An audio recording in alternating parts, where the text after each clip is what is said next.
അപ്പോൾ ഇന്ന് നല്ല കിടിലൻ വെറൈറ്റി ആയിട്ടുള്ള ഒരു സ്നാക്സാണ് ഞാൻ നിങ്ങളെ പരിചയപ്പെടുത്തുന്നത്. അപ്പോൾ ഈ വീഡിയോ കാണുക, അതോടൊപ്പം തന്നെ സബ്സ്ക്രൈബ് ചെയ്യാനും ഈ വീഡിയോ ഷെയർ ചെയ്യാനും മറക്കാതിരിക്കുക. അപ്പോൾ നമുക്ക് വീഡിയോ സ്റ്റാർട്ട് ചെയ്യാം. ഹലോ ഫ്രണ്ട്സ്, അപ്പം തികച്ചും വ്യത്യസ്തമായ ഒരു സൂപ്പറായിട്ടുള്ള ഒരു സ്നാക്സാണ് നമ്മൾ ഉണ്ടാക്കുന്നത്. അതിന് നമുക്ക് ഫസ്റ്റ് വേണ്ട മെയിൻ ഇൻഗ്രീഡിയൻറ്റ് നമ്മുടെ സാധാരണ സബോളയാണ്. അപ്പം നമുക്ക് സബോള ചെറിയ പീസായി കട്ട് ചെയ്യാം. അത് നമ്മളിവിടെ സബോള കട്ട് ചെയ്തിട്ടുണ്ട്. ഈ സബോളയ്ക്ക് പ്രത്യേകിച്ച് ആകൃതിയോ കാര്യങ്ങളോ ഒന്നുമില്ല, നിങ്ങൾക്ക് ഇഷ്ടമുള്ള രീതിയിൽ കട്ട് ചെയ്യാം. ഒരൊറ്റ കാര്യം ശ്രദ്ധിക്കുക, ഒരുപാട് ചെറുതായിട്ട് കട്ട് ചെയ്യാതെ മീഡിയം സൈസിലായിട്ട് കട്ട് ചെയ്യുക. ഇനി നമുക്കിവിടെ ചെറിയൊരു ക്യാരറ്റാണ്. എന്താണ്, ആ ക്യാരറ്റ് ചെറിയ സ്ലൈസ് ആയിട്ട് വേണം നമുക്ക് സ്ലൈസ് ചെയ്തെടുക്കാൻ.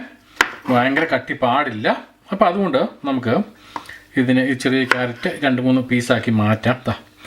ഇവിടുന്ന് നമുക്ക്